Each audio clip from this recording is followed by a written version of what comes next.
You want answers? I think I'm entitled. You want answers? I want the truth! You can't handle the truth.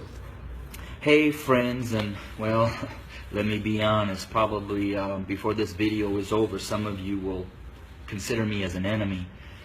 But I wanted to share a couple minutes about my thoughts, not only on the tragedies that we have been experiencing over these past months, and especially these last couple of days with the shootings of our black men, but what I'm coming to learn over my 23-year journey of being a white man, living and ministering amongst my black family here in several inner cities of Chicago.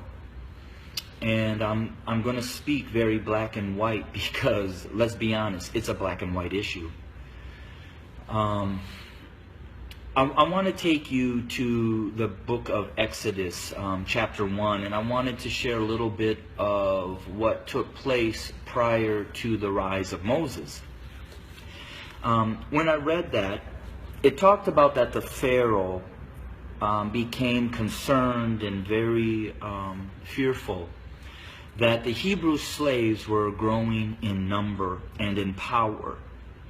So in order to maintain their oppression, he put upon them great labor. He put upon the Hebrew slaves cruelty to keep them down. However, they still grew.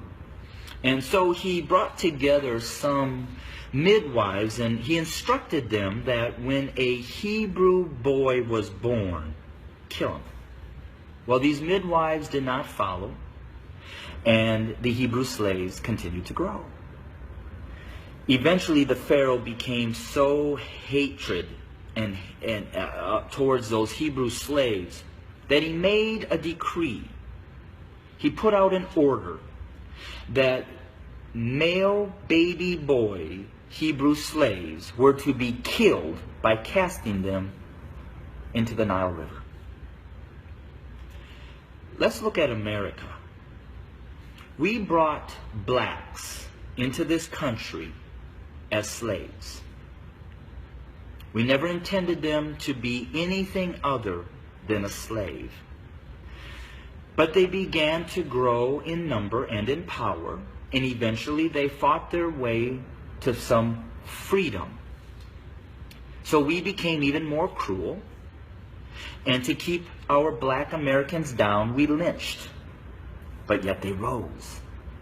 So then we used the welfare system, the criminal justice system, to keep them down, to contain them, to destroy them. But yet they rose, and they're rising. Then we built prisons and jails to hold them. Yet they rose. And so now we are doing exactly what the Pharaoh did at the end, sending out a decree: kill them. So until we admit that when we wrote this Constitution that all men are created equal, that we never intended to include our black brothers and sisters, our nation may end up facing exactly what the Egyptians faced when they refused to let God's people go.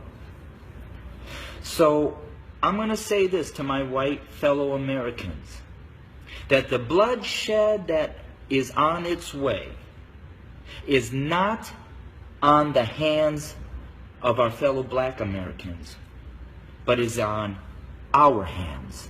We are the ones that are refusing to let God's people go.